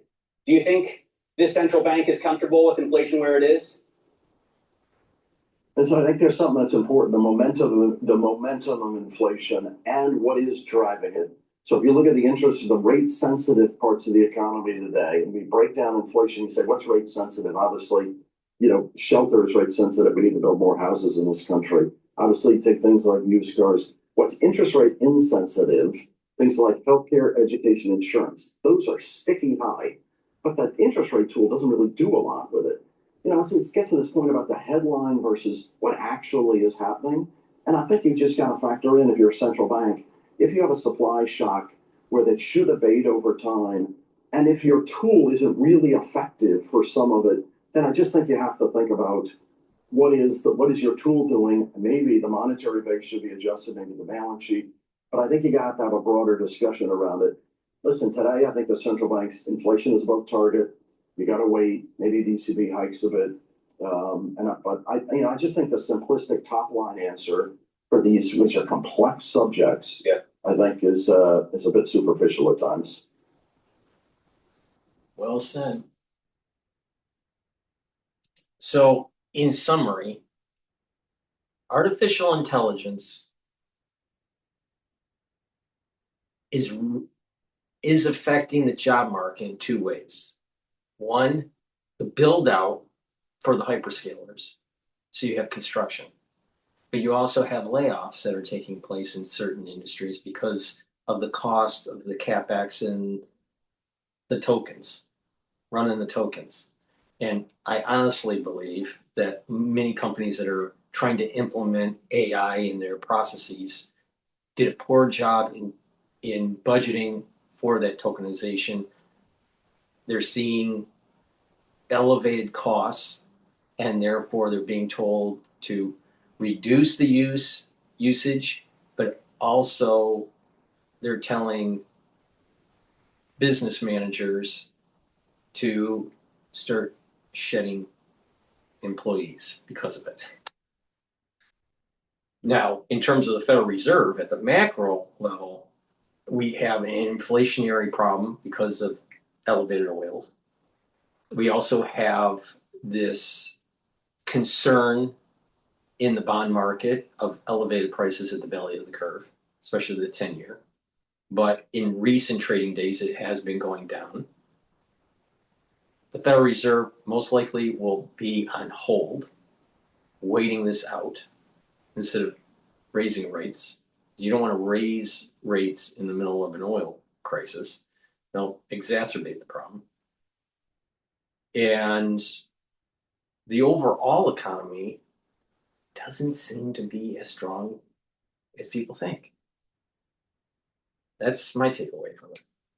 Please go to my store, the-studio-reykjavik.com. This is the third pillar of the protocol. It's a very powerful stack. If you do this, you're going to slow down the aging process. Lignans. You can take this separately, and what this will do is soak up free radicals, bring down inflammation, help the immune system and the endocrine system, but also the cardiovascular system and the brain function. So it helps to slow down the aging process. Lignans is very important to take. It's a powder. You can also take separately the turmeric. Soaks up free radicals and brings down inflammation. You get the same benefits. Help in the immune system, the endocrine system, the cardiovascular system, brain function, even joint health. Ashwagandha root controls the cortisol levels and the blood glucose levels. Brings down inflammation, especially at the vascular level. You're boosting up your immune system. It's powerful. Now you can take these three supplements separately, but the magic is to take them together. You take them together, what's going to happen is just that they work synergistically to slow down the aging process. And that's the reason why it's the third pillar of my protocol. First pillar, or the foundation, the probiotics. The first pillar on top of that foundation is the Max 35 cleanse or Max 14 to boost up the innate immune system. Second pillar, we talked about the C60, soaks up free radicals. The third pillar, the lignans, the turmeric, and the ashwagandha. And the fourth pillar, the boomer boost, to rev up those energy levels, but you get lots of other benefits, especially when you stack them together. The magic with supplements is they work together to slow down the aging process. So please go to my store, the-studio-reykjavik.com. Again, if you just want to get the turmeric, that's fine. But you do get benefits by stacking it with ashwagandha root and lignans. So please go to my store, the-studio-reykjavik.com. If you spend $100 or more, you get a free gift until supplies last. So please go to my store, use discount 5, all caps, and you get $5 off. All right, let's go to Bessent. Blast Elizabeth Warren. Let's see what happened during the hearing, the Senate hearing. 9% of our small and community banks disappeared since the great financial crisis. Senator Warren likes to say, ooh, we might have a bank failure. She killed 45% of the small banks. I think it's safe to say that you have probably worked as hard as anyone over the last 18 months, and no one has done more for the American people than this administration and this Treasury Department. Mr. Secretary, when President Trump took office, what were the biggest economic challenges facing the administration? Well, we inherited a mess. We've had the worst inflation in 49 years, and I think in many ways the worst for working people in our nation's history, because someone was asking me about the inflation indices earlier, that's the average for working families, that it is thought that many of their goods and services inflated as much as 35%, with an 18% wage gain. So the loss in purchasing power was tremendous. We were running the biggest deficit to GDP that we'd ever run, 6.7, 6.9%, when we were not at war, not in a recession. And we had to get that under control. And then everything that was happening to our American workers, from the border being open, and whether it was safety or jobs being taken. So since January last year, what would you say that the largest economic indicators have been showing the greatest improvement? I would say that every month except this past April, we've seen real wage increases. We've seen on average 2.6% GDP growth for the past 4 quarters. And the underlying resilience of the economy, we pulled down the fiscal deficit to GDP. We got it down to about 5.5%. So we had a fiscal contraction and still grew, and represented everything that all the jobs we were creating, they're in the private sector and they're for Americans. I appreciate you saying that, because the previous administration often pointed to job growth as evidence of economic success, but much of that growth, as you just mentioned, came from the government hiring. So can you explain the difference between an economy that is driven by government job creation versus that in the private sector? Well, we see the productivity go up, but more importantly, for the people who are getting those jobs, that they're very difficult to create real wage increases. Traditionally, government jobs are indexed to the CPI, so you're just keeping up. With private sector, people can move up, and we are creating, with the Tax Cuts and Jobs Act, we're having a building boom in manufacturing structures. And that if someone's economically illiterate said to me, well, where are all these manufacturing jobs? Well, manufacturing jobs take time. As in my hometown of Charleston, South Carolina, Boeing is expanding their facility there by 50%. It's the Dreamliner production facility. So first you get construction jobs, then you get 1,000 high-paying jobs in the Boeing factory, and we're seeing that again and again. Well, I think the goal of public policy shouldn't be to make government dependency more comfortable, right? But it should be to make economic independence more attainable. And so would you agree that the most effective way to improve a family's financial situation is not through government assistance, but through higher wages and better job opportunities? 100%. And the opportunity to start your own business. And that's what we're seeing too, that in terms of Main Street coming back, one of the things, I spent my career in the financial sector, and 45% of our small and community banks disappeared since the great financial crisis. Senator Warren likes to say, ooh, we might have a bank failure. She killed 45% of the small banks. I think the Trump administration is rightly focused on creating the conditions for private sector growth and for private sector hiring, because every new private sector job represents an American who is less dependent on government and more empowered into their own future. And I think as Congress considers policies that encourage work and reduce dependency, I do believe that we have a responsibility to connect people with opportunities. So I'm going to ask you, what are you doing on August 6th? I'm not even sure what I'm doing. Let me tell you, for the fifth consecutive year, I am hosting what has become the nation's largest job fair. Last year, we had over 500 businesses that represented over 33,000 jobs, and we had about 35,000 people came last year to Globe Life Field, and we're going to do it again this year, August 6th. And we would love to have you there. I'm formally inviting you right now to attend. Because if you want to know about economic policy, don't ask anybody in Washington. Ask the single mom who now has a job that pays the bills. Ask a vet who now finds a new career. It's as simple as making sure we have capitalism and not socialism. Please go to my store, studio-reykjavik.com, and support capitalism. Vitamin D3. This is a dual supplement that will help with gene expression so your cells are performing properly, help to get rid of cells that are infected. Vitamin D3 helps those cells to go into apoptosis. Vitamin D3 helps with absorbing calcium and building denser bone. And vitamin D3 helps with cardiovascular health. Vitamin B complex. Super important to take if you are 40 years of age or older. This will help to rev up your cellular metabolism, increase your energy levels, produce higher ATP, and protect neurons. Myotrol will help with gene expression to build muscle and maintain muscle. If you're 40 years of age or older, male or female, guess what? You're starting to atrophy and lose muscle mass. Myotrol will help you to maintain and build muscle. If you're an athlete, younger or older, you will also benefit from Myotrol to build muscle and to maintain it. Myotrol has polyphenols, flavonoids, and lignans to help with the gene expression to build and maintain muscle. Good night formula. Take it every night and it'll allow you to get in that 3 to 5 cycle of REM sleep and deep sleep.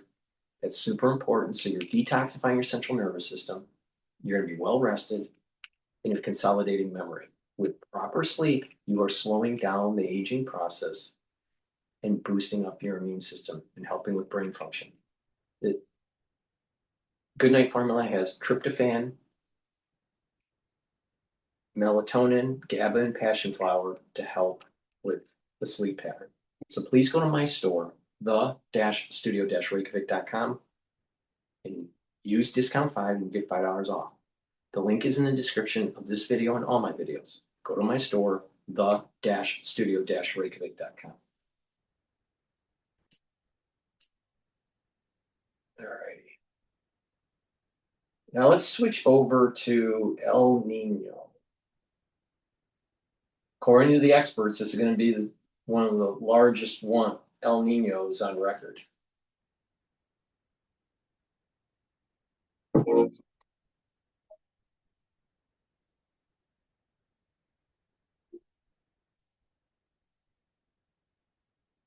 In the ocean, the first signs of El Nino are already being registered.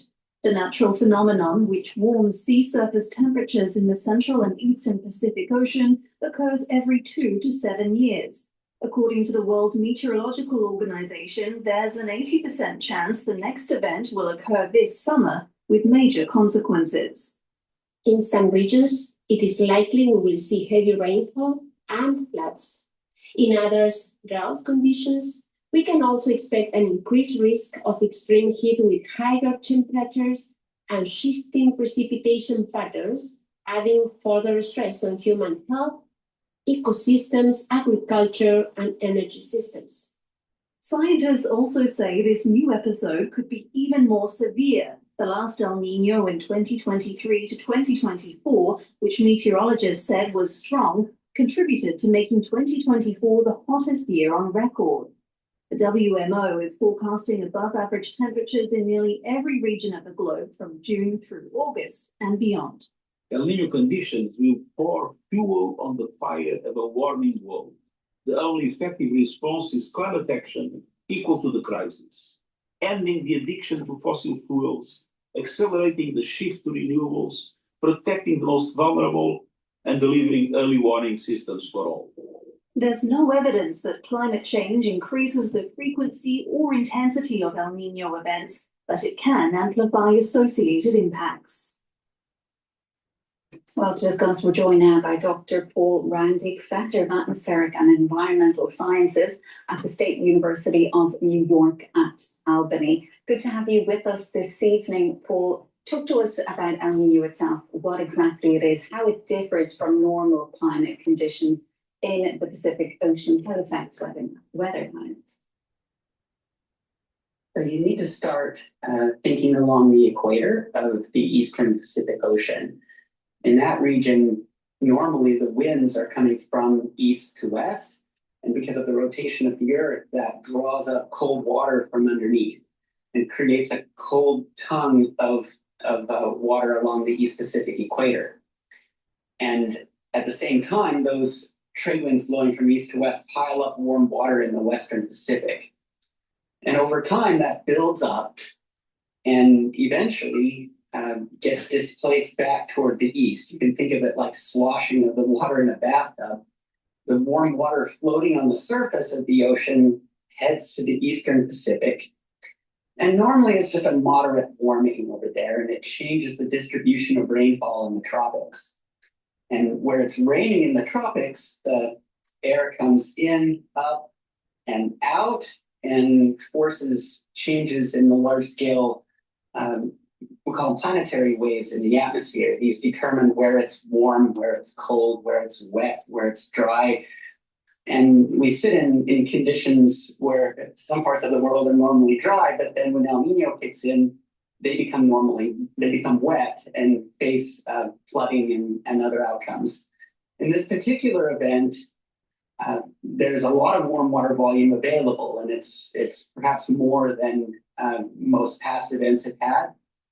And just back in April this year, we had strong westerly winds over the Western Pacific that were stronger than any previously recorded event. And these westerly winds happened just to the west of the warmest water. And so they drove an eastward current in the ocean that's moving the warm water that was in the West Pacific toward the east and pushing that normal cold layer that's in the East Pacific down.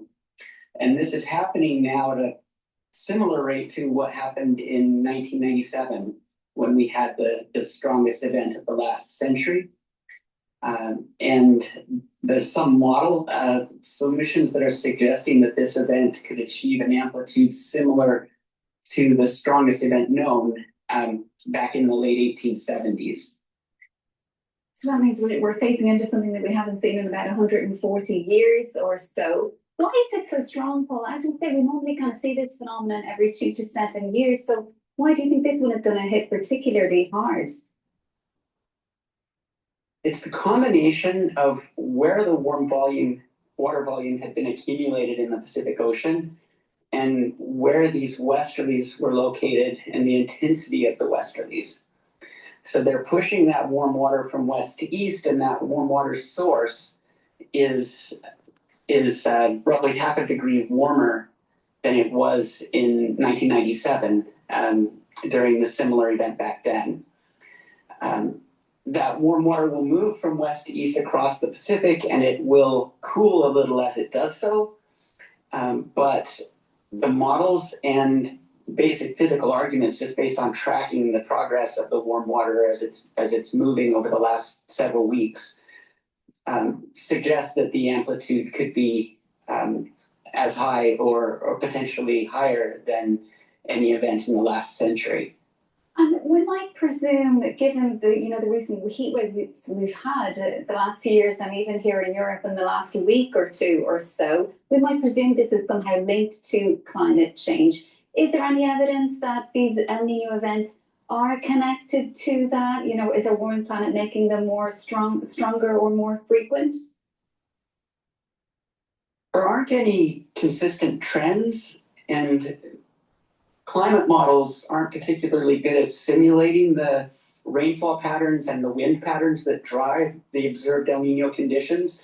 And so it's difficult to be able to predict how this signal will change in response to climate change.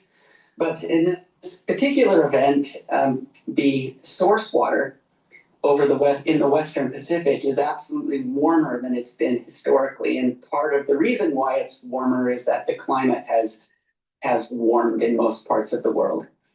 In El Nino, we're looking at the contrast between El Nino warm events and La Nina cold events. In La Nina cold events, the East Pacific is colder than normal, and its boundaries are set by the temperature of the water that can be upwelled from deep in the Pacific. And that cold water is the same temperature as it was many decades or even centuries ago. But what's changed is the West Pacific warm water can be higher in response to climate change.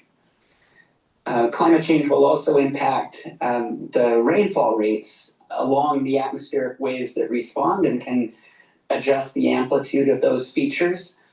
But the strength of the event itself may have only a small association with climate change.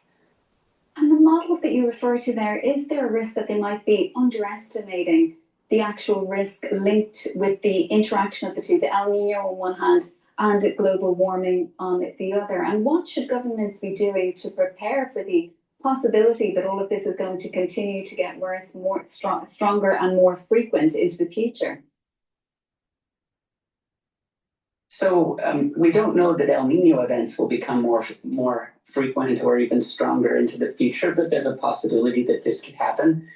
But when you're talking about heat events that are generated by El Nino, parts of the world will be cooler than normal in association with the developing event, and parts of the world will be warmer than normal. And those parts that are warmer than normal are stepped up in terms in comparison with the past because the baseline temperature is higher. But El Nino is a normal natural phenomenon, and occasionally it becomes extreme. And when it does, we have to face that by preparing in advance. India has historically had severe droughts associated with El Nino events. The 1877 event was associated with a catastrophe in India and China, where as many as 40 million people died. But today, conditions are so much different. The nation of India has put aside large amounts of grains, food stored to make up for this kind of event. China has stored water in reservoirs. Farmers are able to plant crops today that are better suited for drier climates. The ability to transport food around the world is also improved. So it's unlikely that the world will face an extreme famine this year wherein millions of people die. But it's important that we continue to do the things that we're doing today to be prepared for these kinds of outcomes by nations setting aside food supplies, educating their farmers, and providing access to crops that are more resilient. And Paul, just finally, why do global temperatures then records tend to occur in the same years that we have this El Nino phenomenon? Normally, the warm water in the West Pacific is concentrated in a geographically narrow region, and it's deep and out of touch with the atmosphere. During El Nino, that warm water spreads out, and that means that the atmosphere is more in contact with that heat, and we'll call it moisture and heat transfer from the ocean into the atmosphere more readily during El Nino. And that leads to the primary spike in global temperature, which is just from warming the tropics. In addition to that, El Nino modifies where it snows and where the winds blow, where it's stormy. And this further alters the incoming solar radiation and other variations, and can then amplify the warming effect associated with El Nino. But contrast this a little bit, but in very strong El Nino events, the storm tracks are stronger over the North Pacific. And these storm tracks are associated with cooling of the water underneath in the North Pacific. And that can offset some of the globally enhanced temperature effects associated with El Nino. So 2023, 2024 had a huge global temperature spike. in part because the extratropical, the northern mid-latitude regions of the North Pacific did not cool as much that year. This event is likely to be sufficiently strong that it will be able to extract more heat from the mid-latitude oceans and thereby cool the overall surface temperature and offset some of the extreme tropical warmth that we're going to see. So we will see a strong globally averaged spike in temperature, but I don't foresee a catastrophe associated with that because some of those outcomes will be offset by other effects of the El Nino in the middle latitudes. Well, we'll have to leave it there for now. Thank you so much for joining us tonight with your expertise on this subject. That's Dr. Paul Harangue, Professor of... I have noticed across the United States, weather patterns have changed a lot this year. New York, Michigan, Boston, even weather patterns on the West Coast. So there's definitely something happening this year, and you have to be prepared on top of all the other things like the war in the Middle East, higher prices, shortage of gasoline, possibly even a shortage of oil or downstream products that are created from oil, fertilizer. All these things could because these are all different variables, they can be moving in an amplified way on top of the El Nino, where food security will start to go down. So independent on if you subscribe to climate change or not, doesn't matter. Doesn't matter. The reality is this year, there are a multitude of variables that are happening that could work in tandem and cause a food shortage or reduce food security. Please go to my store, the-studio-reykjavik.com. Help support the work that I do by getting the cleanse or the Max 35 or Max 14. Now, this is the first pillar to help boost up that immune system, the innate immune system. How does it work? You take a teaspoon a day, swish in your mouth, gargle about 20 seconds, and then swallow. What this does is improve the oral cavity and the oral pharynx. It helps to neutralize, helps the mucosal barrier in maintaining the health of the epithelial cells in your oral pharynx. That's super important to boost up that immune system. I've been doing this protocol for over 6 years every day. Teaspoon a day, every day. Now, if you're not feeling well because of the cold season or allergies or whatever, take a tablespoon or two. And then go back to your maintenance dose when everything's all clear. Omega-3. Omega-3 is super important to take every day for your cardiovascular health. It brings down inflammation and helps you to control your lipid profile, helps to bring down LDL levels and increase your HDL levels. That's super important to reduce plaque formation. Vitamin C and magnesium helps with the skin, boosts up your immune system, and helps with brain function. Magnesium also helps with the efficacy of vitamin D3. You can also stack vitamin C and magnesium with my magnesium and zinc supplement. And by doing that, you're boosting up your immune system and your brain function. Magnesium is super important to take as a supplement to improve brain function. And we're in the allergy season. People are cleaning their home, in the basement, in the garage, they're working in the yard. Make sure you have structural nanosilver lozenges in the drops. The moment you have that throat irritation or you're in a dusty area, make sure you take the lozenges to protect your oral pharynx and boost up that immune system. You can get it in Manuka honey, also orange splash that's fortified with vitamin C. And the structural nanosilver drops are in cherry flavor. Please go to my store, the-studio-reykjavik.com, and get the very high quality lozenges and drops. And again, they're for the cold season, the allergy season, and even take them prophylactically if you're cleaning around the house. So please go to my store, the-studio-reykjavik.com. All right, let's listen into U.S. and Iran exchange strikes and the latest test of fragile ceasefire.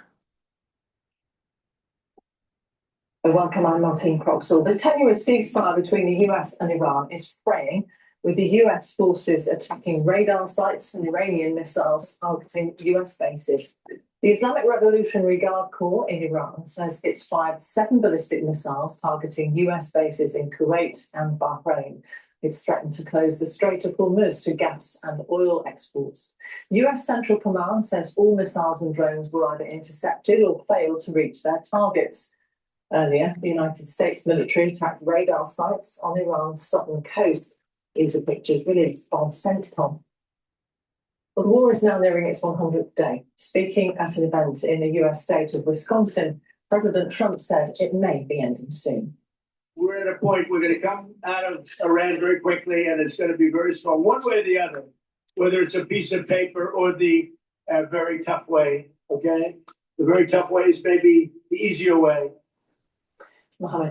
First of all, Trump, I voted for Trump 3 times. I'm glad he's president, but I'm tired of the way he talks unpresidentially. In addition, he's building this cage, this fighting cage match on the lawn of the White House. I mean, it's just bread and circus. I want him to start acting presidential. We have some big problems.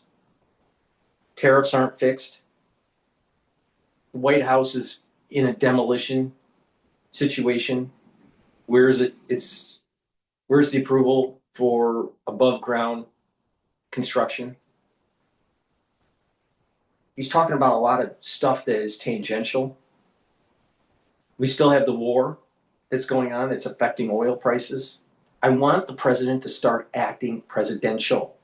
He doesn't talk presidential. He doesn't act presidential. It's time. It's time to start acting presidential, not like a street thug.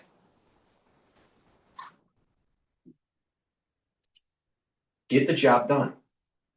That's a roundup of the latest developments in the region.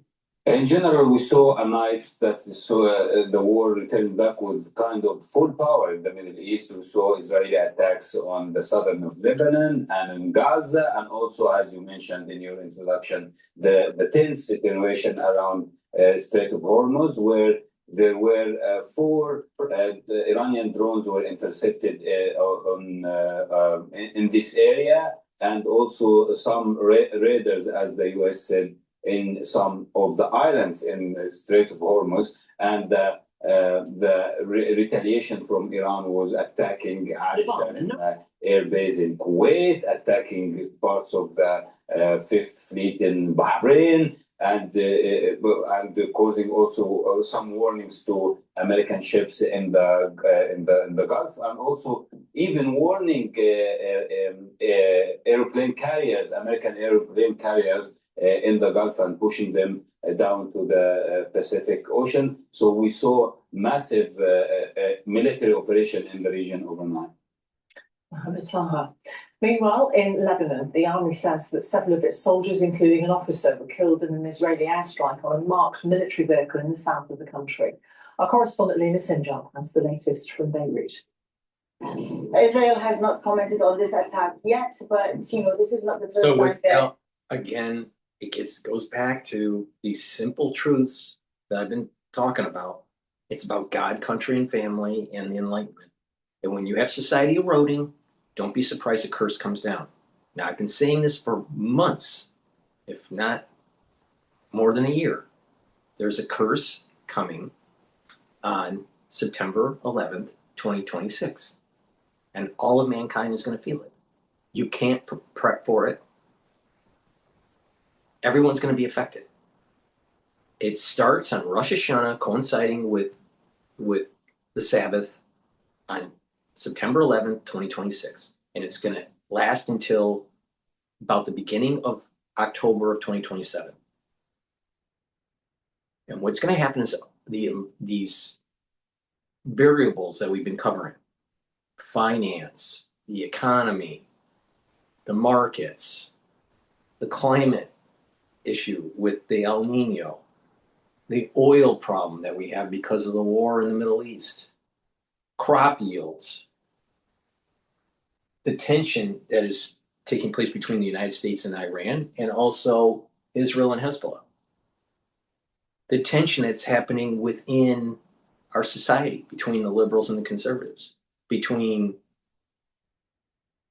religious individuals and secular. The world is teetering on a big problem here. And if we don't solve the problem between now and September 11th, a curse is coming. And you can kind of sense it. The market's at an all-time high, and well, it's going to burst.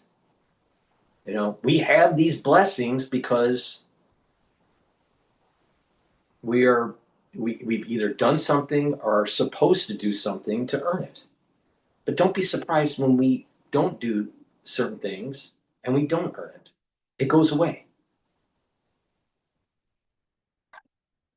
You can see that it's starting to emerge, this an amalgamation of variables working in tandem that will cause the event, this big event. You can sense it by watching this news.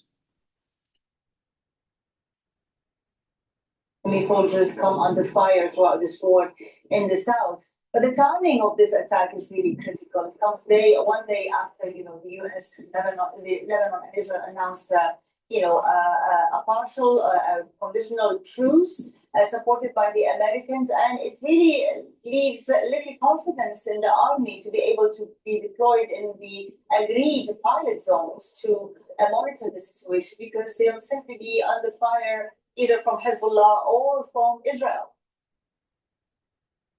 There was a ceasefire deal agreed between Israel and Lebanon, but Hezbollah has rejected it. So where does that leave everyone?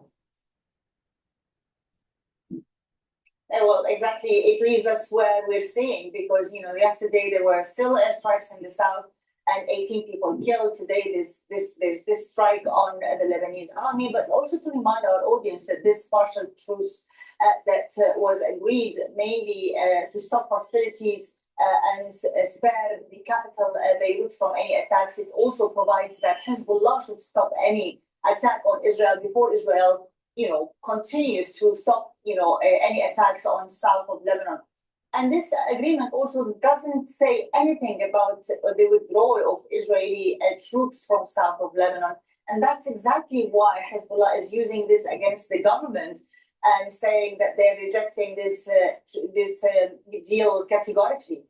The issue is, for the Lebanese government, they feel that they're trapped between either, failure and defeat and by agreeing to this, agreement, or suicidal for the whole country. The government wants a gradual approach to end these hostilities and find, a lasting solution for the south. But Hezbollah is blowing everything in the air with their rejection of this deal. In Sinjar in Beirut, Dr. Louina Binti Abdul Razak is a lecturer in Iranian history at SOAS University in London. I asked her about the current state of the ceasefire. Well, at the moment, clearly, there is no ceasefire in place.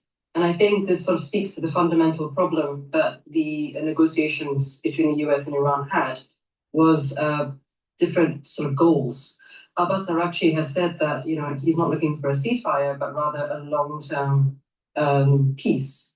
And at the moment, we're seeing these volleys, exchanges of missiles between the US and Iran attacking US bases in Kuwait and Bahrain and so on. And part of me wonders if this could be actually a negotiating tactic on both sides. In what way? How would that help them? Well, at the moment, as we know,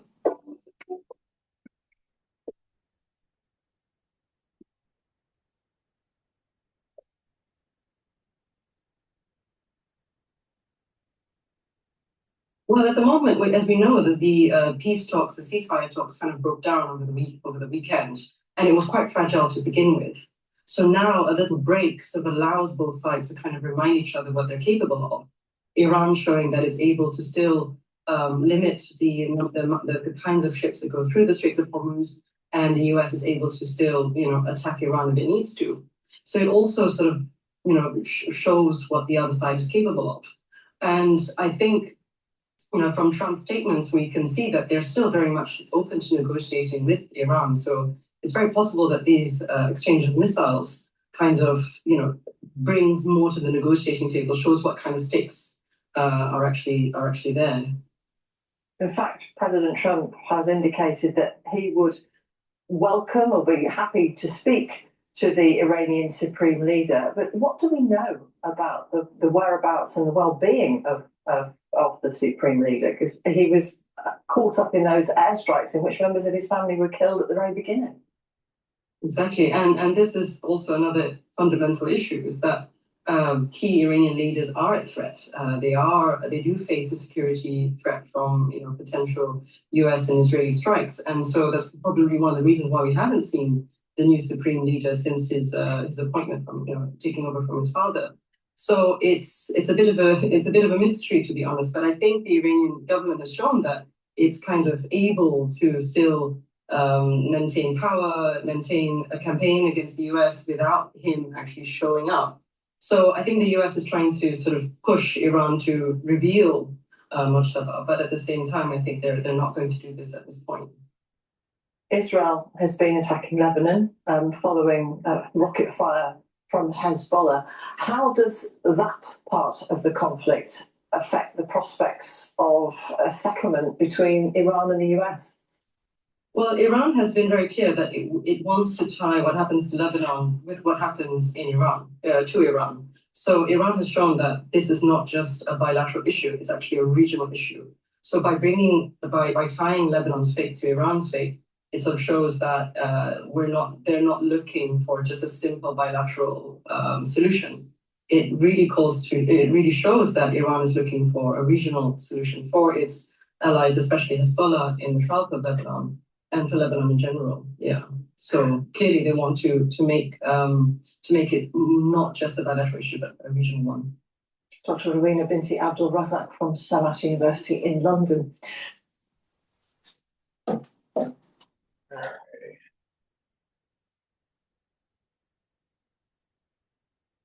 I personally think that the United States needs to solve the problem by basically saying, we're not going to be negotiating anymore. You give us the nuclear material or we're going in and taking it. It's that simple. You have 48 hours, 72 hours to do it. No more games. And whatever happens in terms of destruction, so be it. But Iran cannot have nuclear material. But instead, what Trump does is he keeps on kicking the can down the road and wasting time, and now he has Congress telling him he can't continue on in the Middle East. Got to ramp it down. It's done. He wasted the time. But he's a master negotiator. This is what I mean. He spends more time with the bread and circus and trying to play peace negotiator instead of actually solving the problem.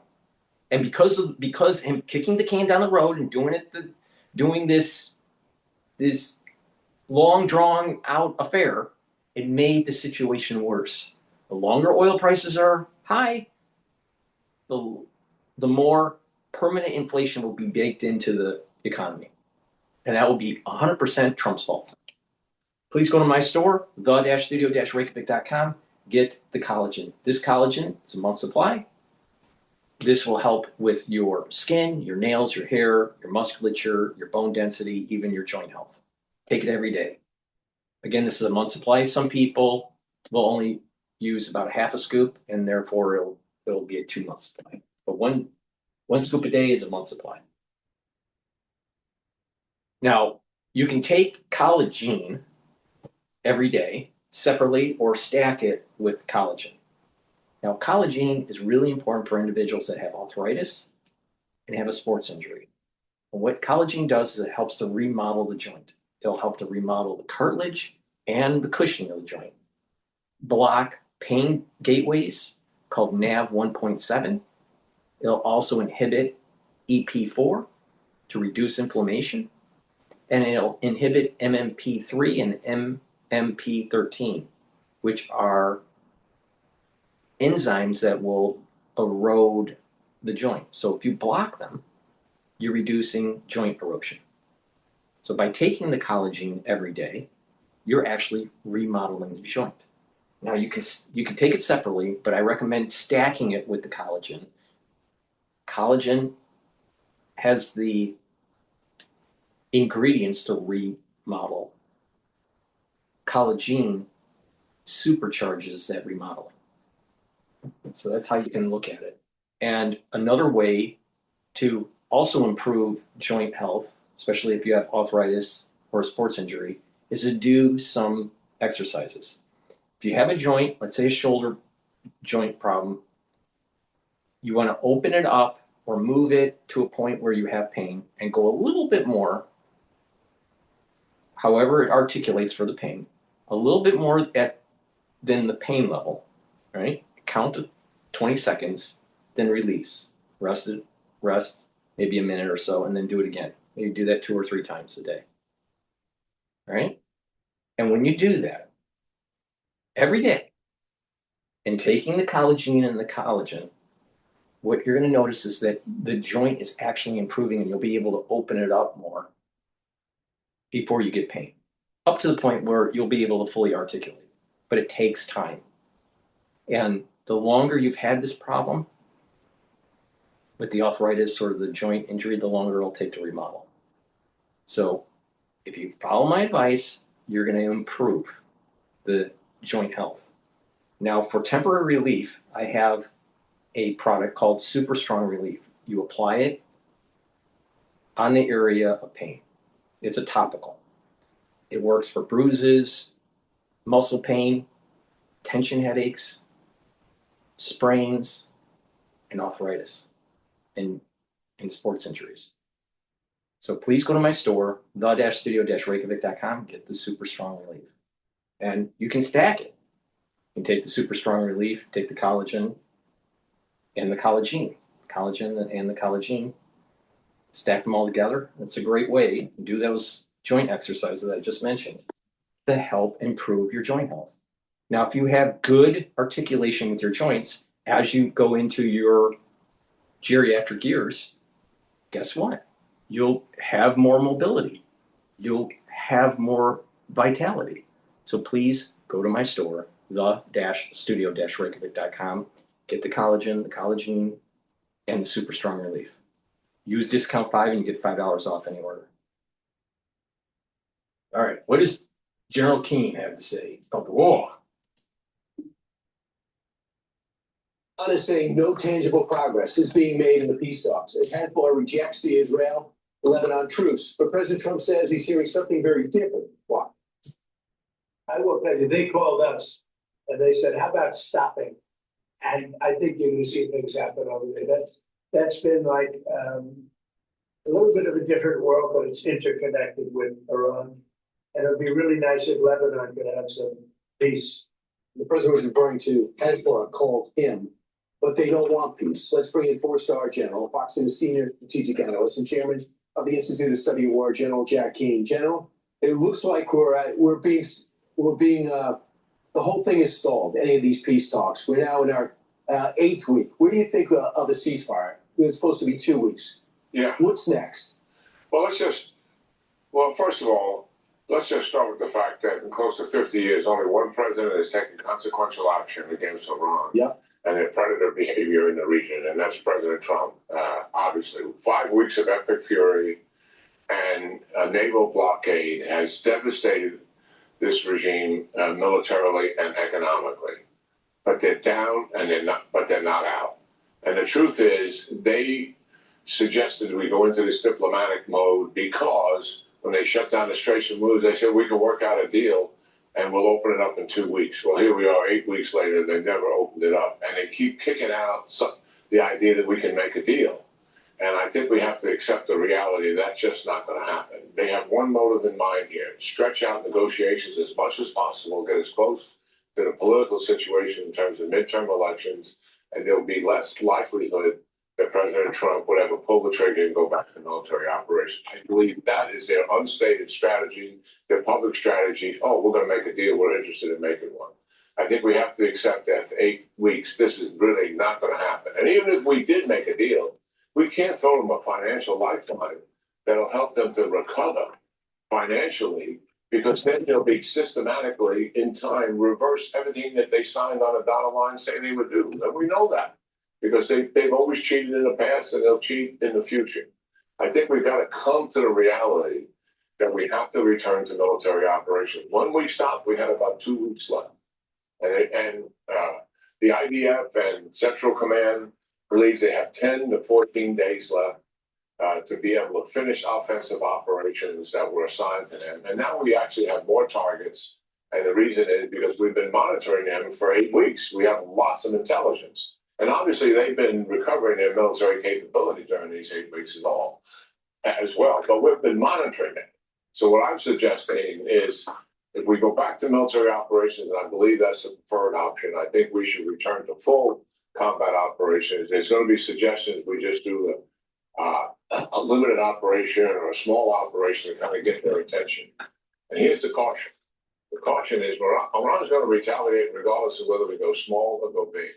Let's go big, take down as much of their capabilities as we possibly can, and get these guys as close to collapse as a military operation can possibly achieve. And then with economic pressure, we can put this regime truly on a pathway to collapse. I think that is the best option in front of us. General, from everything I've read and from what we've seen, I think it's the only option. The other thing that you've been monitoring close, and I always read the Institute of Study of War every single day. It comes out 2 or 3 times a day on all the hot spots in the world. And what Ukraine is doing is the most underreported, fantastic story in the world today. And now President Zelensky, in an open letter to Vladimir Putin, proposes a face-to-face meeting for a full ceasefire as Russia continues to go after civilian targets because they can't hurt the military. Your thoughts about a one-on-one meeting, and maybe you should tell our audience how effective Ukraine has been. Yeah, well, there's been a major turnaround in the war. Russia has started their spring and summer offensive, and it has failed miserably. They are losing more territory than they have the ability to take. And that means that Ukraine is on the offense and is retaking territory. They've actually also, despite the dominance of drone warfare, which led to positional warfare on the ground as a result of it, no operational maneuver, no tanks, no fighting vehicles, Ukraine has returned to tactical maneuver. They figured out how to suppress Ukraine's drones at the same time maneuver with those tanks supported by artillery and supported by drones, and obviously infantry on the ground. So the war has changed. And for the first time ever, Putin cannot replace the number of casualties he's taken. In other words, he's taken more casualties than he has people to replace them. And obviously that's diminishing returns. And he's in a bind. And economically, he's hurting despite all of the bluster that they have at the St. Petersburg Economic Conference just held recently, telling the world what kind of great shape they are. It's just a bunch of hooey saying they've had 10% growth and they're solid economically. Quite the opposite is taking place here. So Ukraine has a momentum and the war is turned around completely. So this false narrative that Russia's winning the war, let's put that aside. It never was the case, and it surely is not the case now. The advantage and momentum is on the side of Ukraine. Russia is using attacks on civilian populations to deflect and diffuse the international public's awareness of what is actually happening on the ground. And the principal thing they're using to hurt the population is ballistic missiles. And they're doing that because they know Ukraine has a shortage of intercepts in doing that. These, particularly the PAC-3 Patriot intercepts. They fly hundreds of drones at Ukraine. Ukraine takes out 90% of them. Ballistic missiles, 15 to 20% only. The rest are getting through. And some of that obviously is hitting the target. Some miss the target. But the reality is they need intercepts.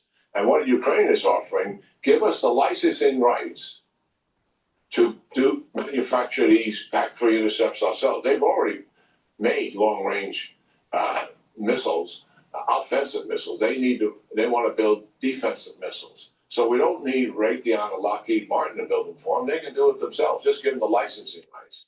I suggest Ukraine turn back 25% to the United States as a result of the deal. They keep 75%. This is a no-brainer solution. Yeah. Let's just get on with it. And it's about Ukraine helping themselves here. And taxpayer, no exchange whatsoever. Ukraine can take care of it. Other things we need to do, certainly outgun them through NATO on the other things that they need, and hit them hard with sanctions. We got Russia taking a knee here. Let's really punish them.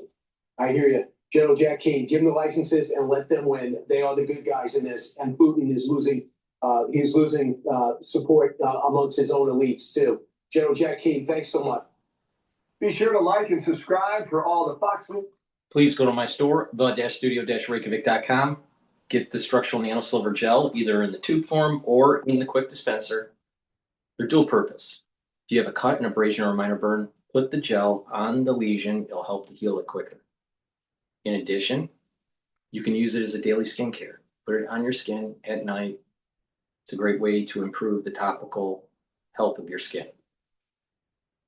If you are working in the yard and you're susceptible to allergies, lightly coat your nostrils with the gel. It'll help to prevent you from getting that allergic reaction. If you're around someone that has a cold or you're not feeling well because of the cold, put it on your hands, around your mouth, around your eyes, around your ears, lightly coat your nostrils. It'll stay active for 5.5 hours. Please go to my store. Make sure you have some at work and have the gel at home. You never know when you need it. It's dual purpose. And use discount 5 and you get $5 off. And lastly, the structural nanosilver toothpaste. Whitens your teeth, freshens your breath, brings down inflammation at the gum line, improves the gum health, neutralizes, and with good oral hygiene, you're also helping with your cardiovascular health. You should be using the structural nanosilver toothpaste every day, but especially during the cold season, because it neutralizes. This is the best toothpaste that you can get. So please go to my store, the-studio-reykjavik.com. Use discount 5 and you get $5 off any order. That's the end of my broadcast. Thank you for listening. Please help support the work that I do by sharing links, making sure you subscribe to the channels, be a paid member to my Patreon channel and my Substack channel. All these videos are for free. Thank you for helping. And go to my store, the-studio-reykjavik.com. Get the supplements that I offer, slow down the aging process. These are supplements that I take every day to slow down the aging process. Thank you for listening and have a nice day.